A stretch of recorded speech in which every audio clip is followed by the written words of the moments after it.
Votre attention s'il vous plaît. Cet élément est en ligne là. Contactez-nous pour savoir s'il est aussi disponible en la langue de votre préférence. Veuillez aussi noter qu'il est en audio uniquement, dépourvu de ce fait d'image originaire. À présent, nous vous convions à suivre, depuis christequality.com et évangileéternel.com, la rubrique Bible mot à mot ou l'explication prophétique de toute la Bible, livre par livre, chapitre par chapitre, verset par verset, mot à mot. Elle est présentée aujourd'hui par Le prophète Jean Bosco Mbombi, ministre de l'Évangile éternel. Vous pouvez retrouver tous les enseignements de l'homme de Dieu, ainsi que ses Bibles mot à mot sur christequality.com ou sur évangileéternel.com/jbmbombi.html. Les enseignements sont disponibles en texte, en audio, en vidéo et en plusieurs langues. Surtout ne quittez point avant d'avoir souscrit à l'une de nos chaînes YouTube correspondant à votre préférence linguistique. Souscrivez s'il vous plaît. Bonne édification au nom de notre commun Seigneur et Dieu Jésus-Christ. Amen. Évangileéternel.com Enseignement non-stop.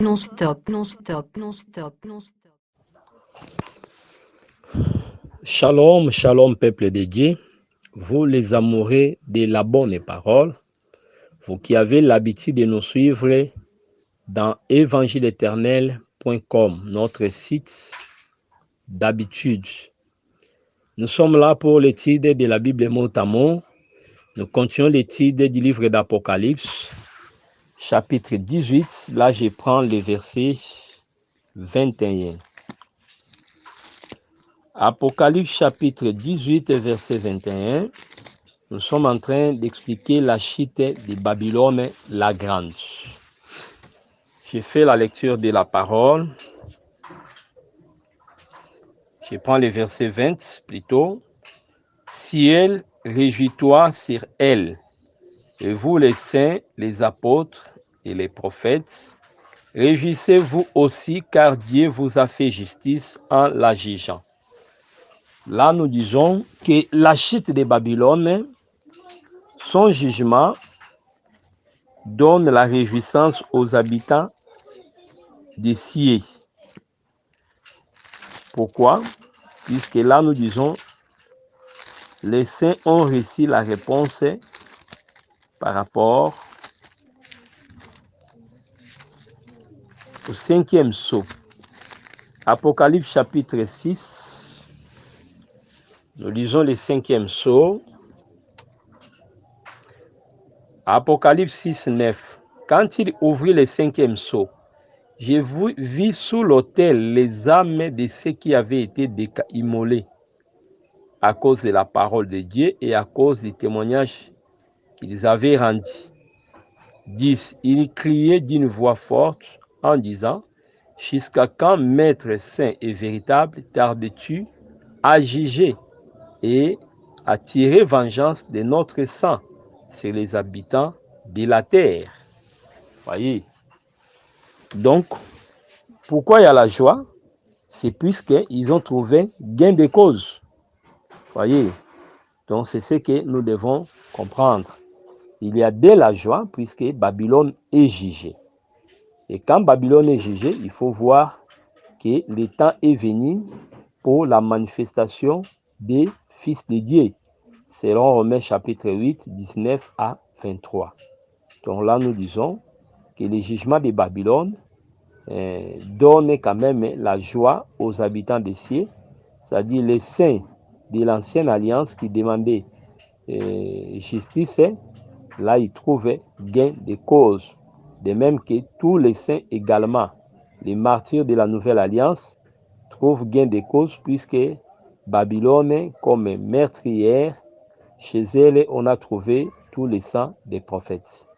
Donc là, nous disons, les prophètes, nous voyons aussi les justes du Nouveau Testament, les prophètes du Nouveau Testament, des hommes comme Étienne et les autres. Donc là, ils ont aussi trouvé gain de cause. Donc voilà un peu ce que nous devons comprendre pour cette joie-là. Pourquoi la joie? Puisque Dieu a vengé ses serviteurs. Apocalypse chapitre 20, et plutôt 18, verset 21. Je continue la lecture. Alors, un ange puissant prit une pierre semblable à une grande mêle et la jeta dans la mer en disant: ainsi sera précipitée avec violence Babylone, la grande ville, et elle ne sera plus trouvée. Ce que l'ange fait, c'est une belle illustration pour expliquer seulement le jugement de Babylone. Par là, nous disons que Babylone correspond à la pierre qu'on jette dans l'eau. Vous comprenez? C'est très très important. Or, s'il faut comprendre cela, nous allons dire que Babylone est la pierre qu'on jette dans l'eau. Mais si quand vous allez dans Josué, vous allez voir que Dieu tira des pierres de l'eau. Quand Dieu faisait sortir des pierres dans l'eau, nous disons il était question du salut d'un peuple. Puisqu'il y avait l'autel. Or, il y avait l'autel à l'intérieur. L'autel qui était dehors correspondait au peuple qui devait traverser. Mais lorsque ceux qui les accompagnaient, les frères du soleil levant, avaient terminé la bataille, ils devaient aussi traverser. En traversant, lisez bien l'Écriture, vous allez voir, ils avaient aussi érigé un autel de l'autre côté. Par là, nous disons dans la Révélation que lorsque les peuples traversaient pour aller au coucher du soleil, il y avait des déchirure du Jourdain. C'est ça la première Pâque. Là, nous voyons ce qui était sauvé. Donc, la mort de Jésus-Christ a sauvé nous et Israël. Mais seulement le salut d'Israël ou l'autel d'Israël doit se manifester après. Puisque cet autel est là, c'est le salut d'un peuple, c'est l'adoration d'un peuple. Cet autel-là représente aussi tout un peuple, ces adorateurs-là. Voyez. Donc, là, nous voyons 12 pierres mises or, mais il y avait aussi 12 qui étaient restés. Les 12 qui étaient restés devaient sortir quand le peuple devait traverser. Ceux qui étaient allés devaient retourner. Voyez, c'est là où nous disons, lorsque cet autel sera manifesté, c'est alors que ceux qui avaient traversé pourront parler du salut. Par là, nous disons, Hébreux 11, 39 à 40 s'accomplit, qu'ils ne parviennent pas à la perfection sans nous. C'est-à-dire, avant que l'Israël parvienne à la perfection, il faut d'abord que nous atteignions la perfection. C'est pour vous remarquerez que les cinquièmes sceaux s'ouvraient après l'enlèvement pour que les robes blanches soient distribuées aux prophètes. C'est-à-dire, là, nous disons que les prophètes sont sauvés après nous. Vous comprenez? Ça, c'est un langage prophétique. Donc, mais que cela ne vous amène pas à dire que les prophètes ne participeront pas à l'enlèvement. Non. Ils reçoivent des robes blanches, c'est-à-dire, ils sont avec nous. Voyez? Mais on voulait seulement expliquer cette pensée-là. Et quand on parle ici les prophètes, vous voyez aussi les saluts d'Israël. Puisque les prophètes, c'est les chefs du peuple. Nous avons évoqué cette pensée lorsqu'on expliquait les cinquièmes sceaux. Donc, reprenez notre audio sur les cinquièmes sceaux. Là, vous allez comprendre que les prophètes sont sauvés lorsqu'on rendait la robe blanche. C'est ça aussi les saluts d'Israël. Donc, nous sommes de ceux qui croient que les prophètes vont participer en l'enlèvement. Ils seront là comme les amis de l'époux. Donc, c'est très très important. Alors, ici, là, nous sommes en train d'expliquer comment est-ce que Babylone est jugée. Quand Babylone est jugée, là, le peuple de Dieu est dans la joie puisque le Seigneur a exaucé leurs prières. Alors, la fin de Babylone, vous allez comprendre, on a expliqué ça lorsqu'on a jeté la pierre. Quand vous lisez Matthieu 18, versets 6 à 7, vous comprendrez que celui qui fait des scandales doit être jeté dans la mer pour ne plus se relever. Babylone également, une fois écrasée, nous voyons la pierre venir tomber sur Babylone. Nous voyons Babylone être écrasée. Et les vents emportant cette poussière et rien n'était resté. Donc c'est là que nous disons que Babylone deviendra un désert. Vous comprenez? Mais de l'autre côté, j'avais dit que les pierres qui sortaient des eaux, c'est les salis. Mais ici, on précipite une pierre dans les eaux. C'est-à-dire, Dieu fait perdre, ou bien est en train de perdre un peuple. Dieu est en train de perdre, de précipiter, de condamner un système qui dérangeait la terre. Et remarquez, il ne va plus sortir. C'est ça aussi la pensée de Matthieu 18, 6 à 7. Donc par là, nous disons que Babylone créait des scandales sur la terre. Donc, c'est pourquoi on dit malheur au monde à cause des scandales. Matthieu chapitre 18, versets 6 à 7. Mais si quelqu'un scandalisait un de ses petits, qui croit en moi, il vaudrait mieux pour lui qu'on suspendît son cou, une mêle de moulins et qu'on les jeta au fond de la mer. Voyez, une telle personne sera condamnée avec la mêle.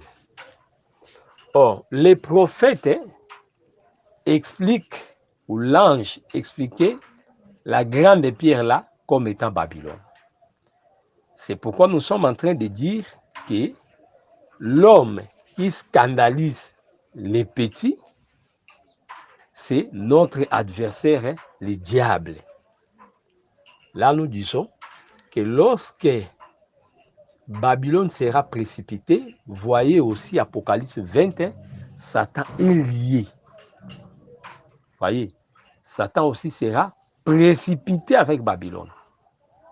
Donc, celui qui scandalise, nous l'interprétons aussi comme Satan qui sera précipité avec Babylone. Nous interprétons aussi celui comme étant tout faux prédicateur. Donc, tout faux prédicateur qui scandalise le peuple de Dieu par ses faux enseignements sera aussi condamné avec Babylone, puisqu'il ne travaille pas pour l'intérêt du royaume, mais il travaille pour l'intérêt du royaume de Satan, qu'on appelle Babylone. Donc voilà pourquoi ils seront précipités. Donc ces versets ici de Matthieu 18 ne peuvent pas s'appliquer sur un saint ou un véritable enfant de Dieu, puisque même Jonas était la pierre précipitée, mais vous allez voir qu'il sera ressuscité, c'est-à-dire il n'était pas allé pour de bon, mais il était rentré.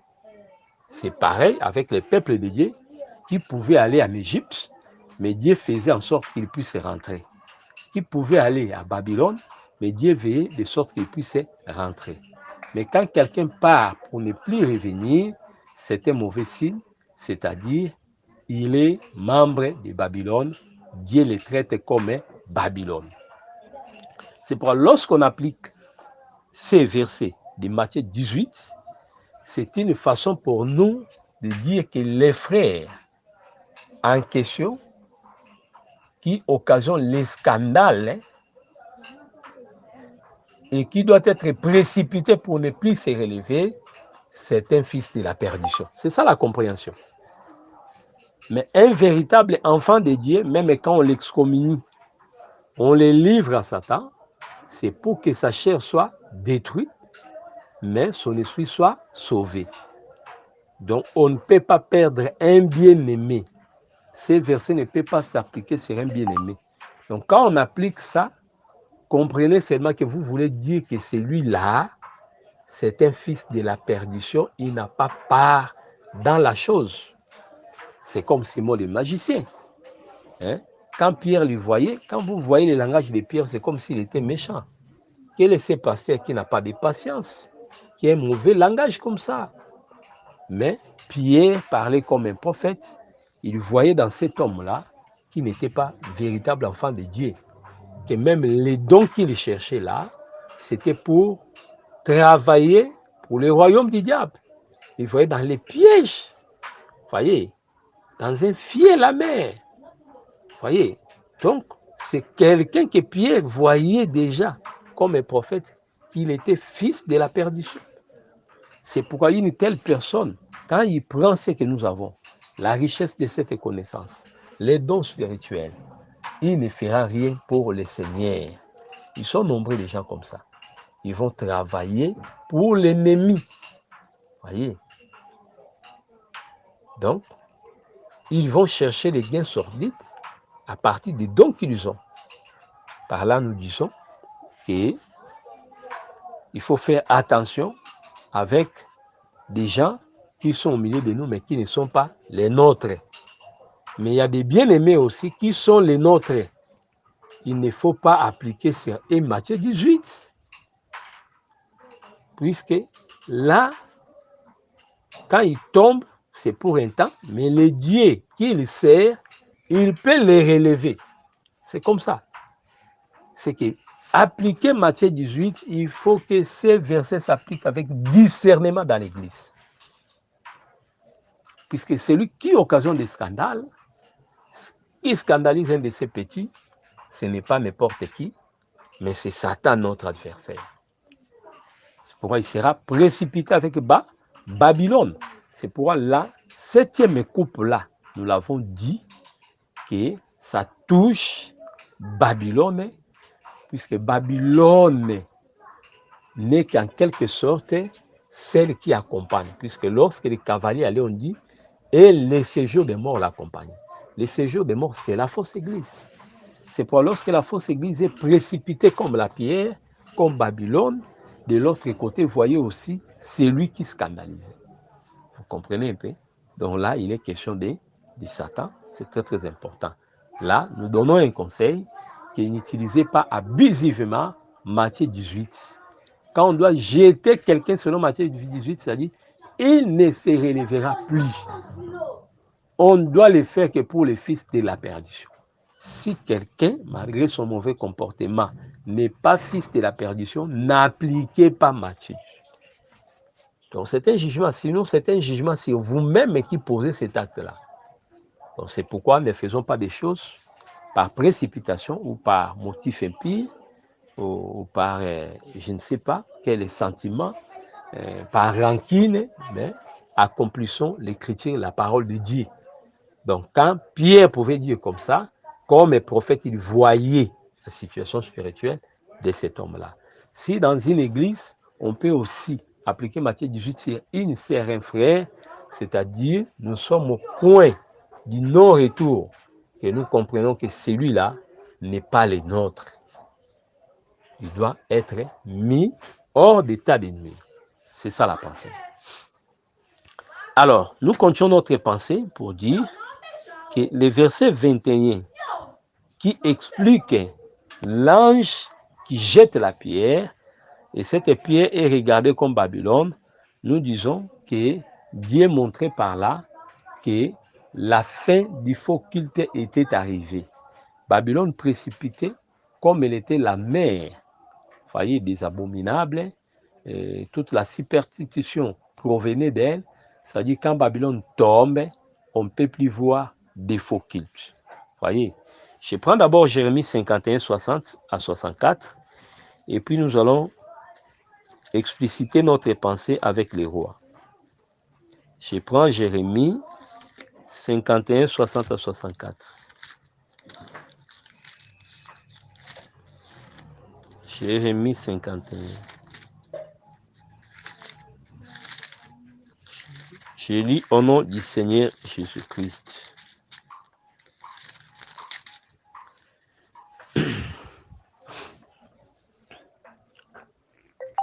Jérémie chapitre 51, 60 à 64. Jérémie écrivit dans un livre tous les malheurs qui devaient arriver à Babylone. Toutes ces paroles qui sont écrites sur Babylone.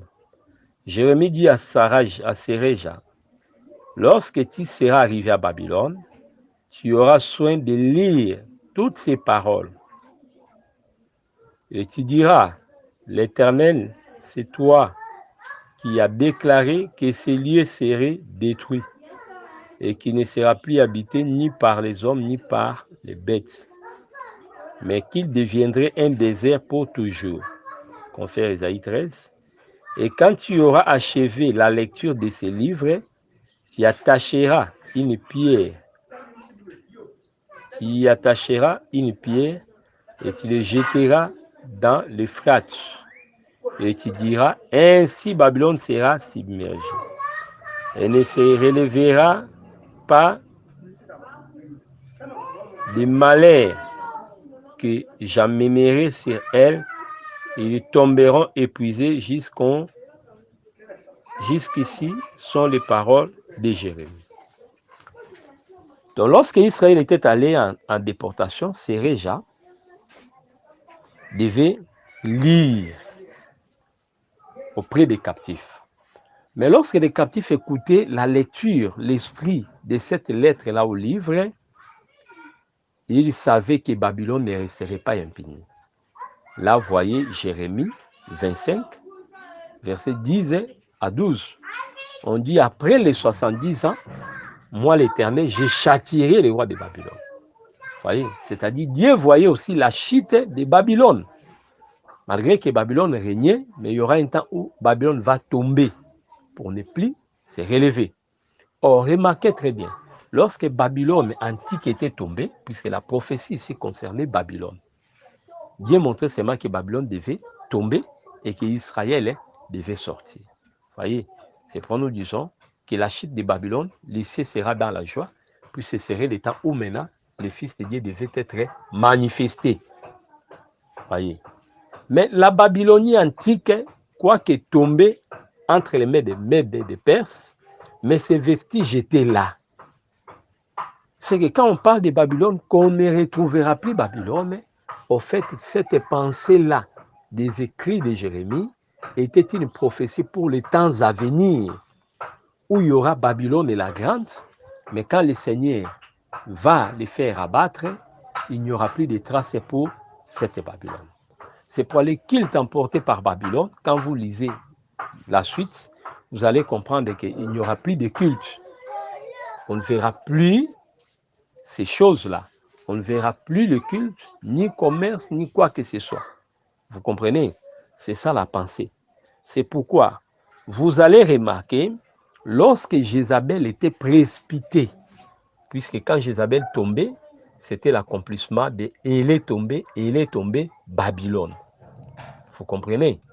Après la défaite des rois, Jéhu va tuer les deux rois, et puis Jéhu viendra. Quand il termine avec les pouvoirs politiques, il s'attaque au pouvoir religieux. C'est là où nous expliquons sixième coupe comme étant la fin du système politique. La terre va disparaître et puis le ciel aussi va disparaître selon la pensée de AGB 6. Vous comprenez? Là, quand on doit toucher maintenant la septième coupe, c'est pour que Babylone tombe. Il ne tombe pas seul, il tombe avec celui qui scandalisait les petits. Donc là, nous disons que la chute de Babylone entraîne automatiquement la prison de Satan, puisqu'on dit Satan sera lié. Vous comprenez? Donc là, il est condamné avec Babylone. Voilà ce que nous devons comprendre. Donc ici, là, il est question de la prophétie. Mais ceux qui écoutaient ça, cette lettre-là donnait l'espérance de leur liberté. C'est comme Romain le dit, que nous attendons la manifestation des enfants de Dieu. C'est-à-dire, les justes, c'est ceux qui attendent cette manifestation-là, pour que comme des débonnaires, qu'ils puissent hériter la terre. Vous comprenez? Donc voilà un peu la pensée qu'on peut expliquer en rapport. Alors, comme Babylone sera effacée, nous disons les faux cultes, il n'y en aura plus de faux cultes. C'est pourquoi au temps de Joas, plutôt de Jézabel, Lorsque Jézabel était tombée, Jéhu fera quoi? Après la chute de Jézabel, il va exterminer tous les faux prophètes, les prophètes de Baal. Voyez, donc il n'y aura plus de traces. Et c'est ce qui est expliqué aussi avec Josias, qui devait brûler tous les ossements des faux prophètes. Vous comprenez un peu? Donc tous ces prêtres-là qui égaraient Israël, on devait brûler leurs ossements. Voyez. Et l'Église catholique, abusivement, ils avaient copié abusivement cela, lorsqu'un certain Knox dérangeait l'Église catholique, après sa mort, je crois, Knox ou Jean Hus, ils ont tellement dérangé l'Église catholique, 40 ans après son enterrement, on devait faire ressortir les ossements de Jean Hus pour les brûler. C'est-à-dire, le pape avait compris, considéré cet homme comme un faux prophète, lesquels on devait éliminer ces traces dans le monde. C'est comme ça que ces ossements étaient brûlés. Donc voilà un peu la chose que nous devons comprendre en rapport avec la disparition des faux cultes. Quand Babylone tombe, il ne va plus se relever, on ne verra plus ces traces. C'est pourquoi on efface même les traces. Vous voyez, la mort de tous les faux prophètes, le fait de brûler tous les ossements des faux prophètes, dont la mort des prophètes de Baal, et le fait de brûler tous les ossements des faux prophètes. On continue, nous prenons le verset 22, Apocalypse 18, 22, je lis au nom du Seigneur Jésus-Christ. Apocalypse 18, 22, il est écrit: et l'on n'entendra plus chez toi les sons des joueurs de harpe, des musiciens, des joueurs de flûtes et des joueurs de trompettes. Ne trouvera chez toi aucun artisan d'un métier quelconque, et on n'entendra plus chez toi les bruits des lamelles. Jérémie chapitre 25, versets 8 à 10. Ce qui était arrivé à Jérusalem arrivera de même aussi pour Babylone. Sur le plan de la spiritualité, nous disons que les joueurs des trompettes, des flûtes, toutes ces histoires, ce sont des prédicateurs. C'est eux qui jouaient, selon Daniel 3, quand ils jouaient des cymbales, les fanfares, les trompettes, le peuple s'est prosterné. Vous voyez, ça c'est l'ombre. Mais ces joueurs ici accompagnaient Babylone, nous les interprétons comme les faux prédicateurs qui amenaient les 666, qui par leur prédication faisaient que les habitants de la terre adorent la bête. Vous voyez, puissent recevoir la marque. Vous voyez, ce sont ses complices. Donc nous disons que tous ces gens ici, les artisans, ne seront plus là. C'est-à-dire, on ne trouvera plus des prédicateurs. C'est ce que dit Zacharie. Tel dira, je ne suis pas prophète. Vous voyez, c'est pourquoi là-bas, Josias, comme j'ai dit, ils avaient exterminé. C'est-à-dire, pour qu'on ne trouve plus de joueurs d'armes. Ils étaient là, mais ils doivent disparaître. C'est ça la pensée qu'il faut retenir en rapport avec la disparition de tous ces gens ici. Ils ne seront plus là, c'est pour expliquer seulement qu'il n'y aura plus de prédicateurs à Babylone. Ils seront aussi jugés par le Seigneur Jésus-Christ. En Israël, Dieu avait dit, il n'y aura plus de bruit, des mêlées, il n'y aura plus de chants des fiancés, tout ça. Alors ici, c'est la même chose. La voix de l'époux comme Christ n'a jamais été entendue là-bas. Vous voyez? Mais l'époux ici, la voix de l'époux signifie seulement la prédication. La voix de l'époux dont on parle, c'est l'adoration. C'est-à-dire, il n'y aura pas de culte, il n'y aura plus de culte. Ne prenez pas cette voix comme la voix de Christ, puisque ça n'a jamais retenti là-bas. Vous voyez? Donc, voilà ce que nous devons comprendre et réaliser. Donc là, il est question des faux prédicateurs.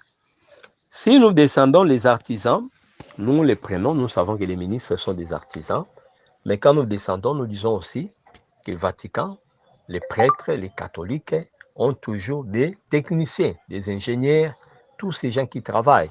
Donc ces gens-là n'existeront plus, puisqu'ils étaient là pour la construction, ils étaient engagés pour cultiver des maïs, des hectares, pour l'alimentation des prêtres, mais tous ces gens ne seront plus là. Voilà pourquoi il y aura deuil à cause de Babylone, puisque beaucoup de gens ont profité de son existence. Donc voilà ce que nous devons retenir. Les versets 23, j'ai lu Apocalypse 18, 23. L'Écriture déclare: la lumière de la lampe ne brûlera plus chez toi, c'est-à-dire Babylone sera dans les ténèbres. C'est pourquoi ce serait un endroit où les démons seront là. Mais nous avons déjà dit que les démons ne seront pas là. Les démons seront aussi précipités avec Satan. C'est très très important. Donc ça reste seulement un désert, un lieu où il n'y a plus d'espérance, un lieu où rien ne se fait. Donc tout sera annulé. Parce que tes marchands étaient les grands de la terre. Nous avons dit ça. Parce que toutes les nations ont été séduites par tes enchantements. Babylone doit tomber à cause de ses enchantements. Mais allons dans les versets 24, vous allez voir. Et parce qu'on a trouvé chez toi, chez elle, les sangs des prophètes et des sangs de tous ceux qui ont été égorgés sur la terre. Très très important. C'est pourquoi Dieu donne à Babylone au double. Vous voyez, j'ai parlé de malheur, deux fois. J'avais parlé le problème des doubles. Je disais qu'on va expliquer cela. Nous expliquons cela pourquoi, mais par rapport plutôt aux deux choses évoquées ici. Pourquoi Babylone est jugée? À cause de ses enchantements. Donc là, nous voyons l'incrédulité. C'est-à-dire le monde, Babylone est jugé comme Égypte. Là, nous faisons le mariage avec la vengeance des Caïens. Vous voyez? Mais pourquoi Babylone sera encore jugée? On dit parce que on trouva chez elle les sangs des prophètes et des saints. Donc ici, il est question de vengeance. Les saints disaient, pourquoi tardes-tu à juger et à venger? Quand on juge, le monde est comme l'Égypte. C'est le Dieu qui juge l'incrédulité. L'incrédulité, là, c'est ce qui a amené les gens à servir d'autres dieux. Quand on ne croit pas au vrai Dieu, c'est ça l'incrédulité. Mais de l'autre côté, Dieu est en train de juger Babylone, puisqu'il est en train de venger les sangs qu'on trouve là-bas. Vous voyez, c'est très très important. Or, le sang du juste Naboth a été trouvé chez Jézabel. Voilà pourquoi Jézabel était précipitée pour que la parole soit accomplie. Vous voyez, c'est très très important. Donc là, nous disons que Babylone est payée au double. On les châtie comme étant Sodome et Égypte plutôt premièrement. Et deuxième malheur, on les châtie comme étant Sodome et Gomorrhe. Donc premièrement, comme étant l'Égypte, c'est ça la vengeance des Caïens. Mais quand on les châtie comme étant Sodome et Gomorrhe à cause de la méchanceté, là, le monde est regardé comme Sodome et Gomorrhe. Voilà pourquoi on avait dit malheur, malheur. Voilà pourquoi on l'a payé au double. C'est par rapport à l'incrédulité et par rapport à ce que nous appelons les problèmes de la méchanceté, du sang qu'on a retrouvé. Donc là, nous disons, elle est tombée. Nous disons, c'est un témoignage vrai. Mais quand on la paye au double, c'est par rapport à l'incrédulité et par rapport au sang des prophètes. Premièrement, comme Égypte, il est jugé comme Égypte. Là, nous disons, c'est par rapport aux vengeances des Caïens. Mais lorsqu'on parlera de Babylone et jugé comme Sodome et Gomorrhe, on voit cette méchanceté. Là, nous parlons, il est question de vengeance de Lémec. Donc la vengeance de Lémec sera supérieure. C'est pour nous disons, quand on va frapper double, la première fois, ce serait en quelque sorte léger, mais en fin de compte, Dieu frappera très fort. Donc, dans la même coupe, il y a deux dimensions. Dans la même coupe, il y a deux dimensions. Donc, les juges, par rapport à Babylone, par rapport à Caïn, et enfin par rapport à Lémec. Donc, quand Babylone tombe, dans son jugement, Dieu mêle la vengeance de Caïn et la vengeance de Lémec. C'est très très important. On doit venger Caïn et on doit venger Lémec. Or, quand on venge Caïn, là, nous voyons le père. Caïn qui est le père, c'est lui-même le Seigneur. On venge Caïn, puisque Caïn a été tué, le monde a manifesté l'incrédulité. Donc, Caïn. Mais les descendants de Caïn, qu'on appelle les mecs, quand on les tue, en ce moment-là, Dieu va vous venger les saints. Donc, Caïn était vengé. Voyez, Dieu vengera le monde, frappera le monde à cause de l'incrédulité. Il va juger le monde. L'incrédulité, c'est par rapport à lui. Il a été rejeté et crucifié. Là, c'est la vengeance de Caïn. Mais le monde sera plus frappé à cause du sang des justes. Ça, c'est la vengeance de Lémec. Or, Lémec, c'est les descendants de Caïn. Or, le véritable Caïn, c'est le Seigneur Jésus-Christ. Vous comprenez un peu? Donc, là, il faut voir ça dans ce sens-là, la vengeance par rapport au Père et par rapport au Fils. Donc, voilà un peu ce que nous devons retenir dans ces deux vengeances. Donc, la vengeance de Lémec, là, nous voyons par rapport à nous. Donc, c'est malheur. Premier malheur, vengeance de Caïn. Deuxième malheur, vengeance de Lémec. Donc, voilà comment est-ce que nous avons expliqué cette pensée du Seigneur en rapport avec Babylone. Et quand Babylone tombe, nous avons dit que l'ange, par sa présence, avait éclairé la terre. Donc, pour nous, nous disons, après la chute de Babylone, c'est le royaume des cieux qui s'établit. Daniel chapitre 2, 44 à 45. Lorsque la pierre fait tomber la statue, c'est alors qu'elle deviendra une grande montagne. Là, nous voyons l'établissement du royaume des cieux, où nous allons venir régner comme étant des co-héritiers avec le Seigneur Jésus-Christ. Donc, c'est très, très important. C'est pourquoi quand Daniel prend la troisième place du royaume, c'est très, très important. Donc, quand il prend la troisième place du royaume, par rapport à Christ, le premier aspect, nous disons, il prend la nature du Saint-Esprit, le véritable interprète. Vous comprenez? Donc, après avoir expliqué comme étant les fils, il prend la nature, la troisième place, c'est-à-dire, là, il prend la place du Saint-Esprit. Donc, nous avons les pères, les fils et l'esprit. Donc là, il prenait la place du Saint-Esprit dans la pensée de Dieu.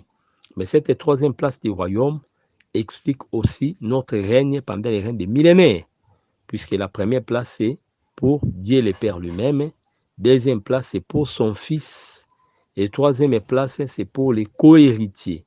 Donc le Père qui règne, il donne l'héritage à son Fils, et son Fils doit partager cet héritage avec nous. Donc nous devenons comme étant troisième personne du royaume, royaume de Dieu.